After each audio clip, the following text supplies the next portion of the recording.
Hey guys, welcome to my first vlog. Muna siya akong friend si Maribel, single ug buutan. Diari mi karon sa Nigilan Mountain Resort located at Barangay Kanangkaan, Sugod, Southern Leyte. Muna siya akong mga kauban. Muna sila akong mga kauban. Kami radyo din na nagtikaw-tikaw walay lain. Nindot pud kaayo para iwas COVID ba. Muna siya ang ilang slide nga gi-develop pa na sila gibutanga gunitanan para safe ang musaka-saka din ha. Kana siya na part sa ilang swimming pool, medyo lawm-lawm na siya din ha. So kinahanglan jud nga maayo ka mo langoy. Og ingat jud tas mga bata nato din ha kay pasinbag madisgrasya simba ko.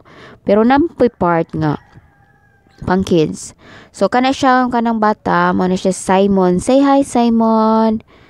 Kana wala na siya mama to asa gawas bitaw.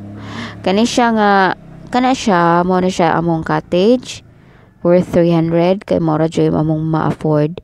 So ang kilid ana suba na siya diha sa kilid ug dike guys.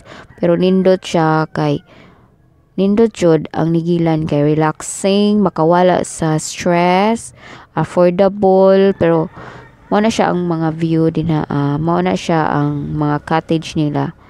Sa atbang pud ana nadi ang cottage nilang worth 800. So man ako mga friends si Maulin, si Maribel, si Chrislyn, si Gisa, si Maulin, si Maribeth, si Bia. So mga buutan na sila guys ug single gihapon.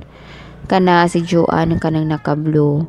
Kana diha nga mo na diha ang among front sa among ang view sa front sa among cottage. Mao na siya guys. Green as in green grass jud inyo makita puro green.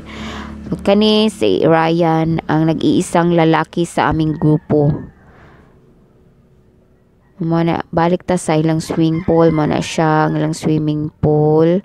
Kana diha sa atbang muna na din ha ang cottage nila na worth 800. O pwede sad mag-overnight kung gusto mong mag-overnight, pwede ra kayo.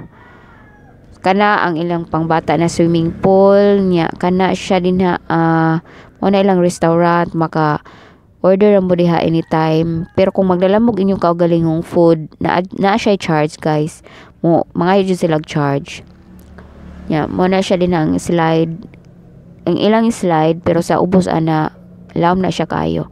So kinahanglan jud ka maulangon.